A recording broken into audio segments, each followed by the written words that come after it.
Hi, I'm Bob Israel. Today I am speaking as a solar ambassador with the Illinois Solar Education Association.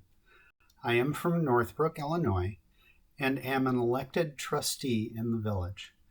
I want to share my solar story with you and show you some of the important components of my solar system. My day job has been designing highways, railroads, and airports. I'm a civil engineer by trade, so please forgive my nerding out a bit on my solar installation. After watching the movie Soylent Green in the 70s, I took great interest in the fact that the Earth has limited resources, and we would need to be better stewards of the planet. I've been interested in solar energy since high school, when I was involved in building a solar heat collector to heat a house for the winter. I've been watching the technology surrounding solar panels progress over the last 30 years, and I've been waiting for the right time to go solar. In that time, and especially recently, the efficiencies of photovoltaic panels have increased significantly. The technology and reliability of the equipment has gotten better, and the government's support of sustainable energy has grown. In my house, when we did some attic insulation work and replaced our roof 2 years ago, it became clear that it was time for us to go solar because of all of these factors, and well, because my wife finally said okay. The metaphorical planets had aligned. It was time. I solicited several quotes for the materials and installation over the course of a year. From the group presenting at Costco to the company that was part of a push for community solar via the Illinois Shines program. After getting the estimates and asking for references, we were comfortable moving forward with Wind-Free Solar. They provided a good price and, more importantly, answered all of my questions about the process of design, installation, maintenance, and required paperwork for government record keeping, effectively the tax credits and financial support. We worked with Adam and Jack from Wind-Free Solar for the design and permitting process. In turn, they worked with W Consulting and DBM Design for an appropriate structural and electrically engineered design, and with BT Electric for the structural inspection and final installation.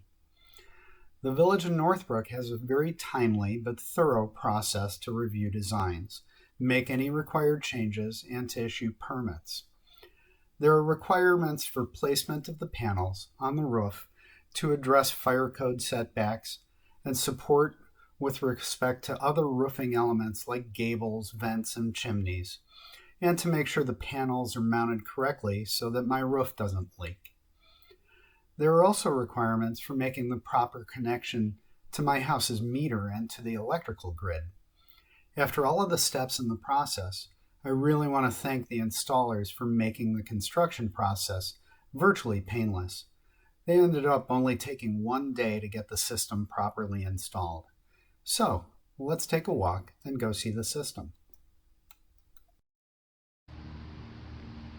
Our house fronts westward and actually only has a small roof surface oriented facing south. So because of space limitations, we only placed 9 panels on that surface. We placed 10 panels on the west-facing upper and lower roofs, which we're looking directly at now, and another 11 panels on the east-facing upper and lower roofs, for a total of 30 panels. The panels are equipped with individual microinverters to generate AC power and are connected with surface-mounted conduits to an Envoy module at the rear of the house, which is then connected to the house power supply at the meter. We'll go take a look at that next. Overall, the house is a relatively small footprint, and the panels blend in and are aesthetically pleasing. Let's take a full walk around the house and take a look at the entire set. Here you can see facing northeast the top panels. I'm just going to slowly walk around.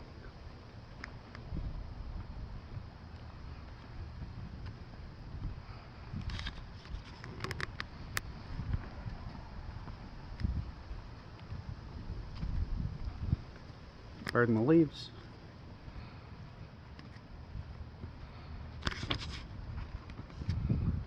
We do have trees on the lot, but you can see that we get a full day's worth of sunlight.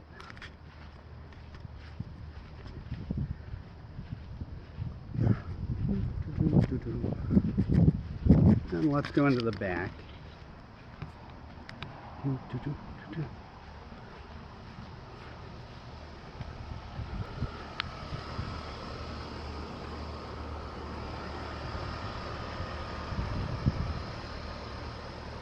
And you can see the panels on the low roof facing eastward, as well as the panels a little bit you can see on the upper roof facing east. Let's go directly over to above my air conditioner, which is cranking because it's a warm day. You can see a couple extra boxes just above my air conditioner and hooking into my ComEd meter. Those boxes are the envoy and the emergency disconnect for the photovoltaic system. They're not obtrusive and can access at any time.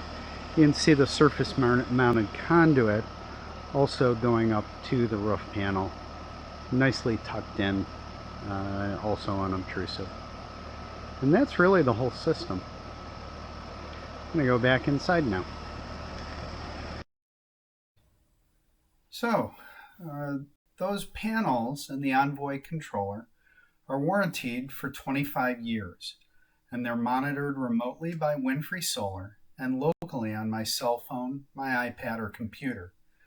Those 30 panels on my home can generate 9.6 kilowatts of power, or about 90% of my total power usage. The panels were brought online in December of 2020, right in time for a few snowstorms. But after the snow cleared, I was delighted with the performance. Notably, my August 2020 electric bill was $216. Now, with the solar panels, my electric bill for August 2021 was only $14, with $0 for energy supply. Additionally, I have rollover energy credits that will extend my cost and energy savings into the lower producing months of December and January.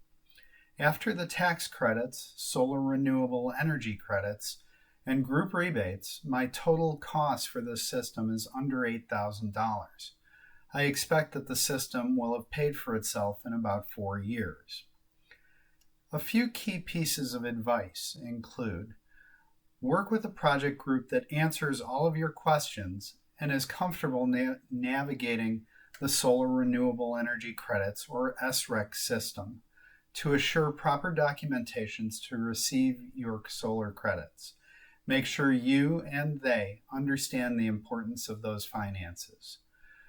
Listen to your municipality when they're reviewing your designs. They're doing their review on your behalf and to make it a better product for you. Often I hear people saying we have to do something, without clear definition of something to do, because there's just so much out there. Solar panels generating our own emission-free energy, we chose to do this. It's not our first step towards a sustainable world, nor will it be our last.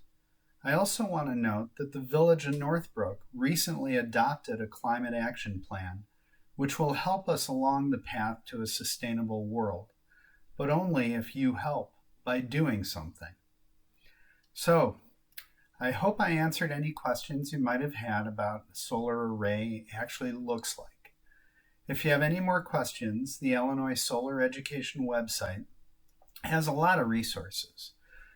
Feel free to visit them at www.illinoissolar.org. You can also get involved with Go Green Northbrook or with your local chapter. Or you can contact me via the Village of Northbrook website. While you're there, feel free to browse the Climate Action Plan. Thank you for watching. Now go ahead and please do something.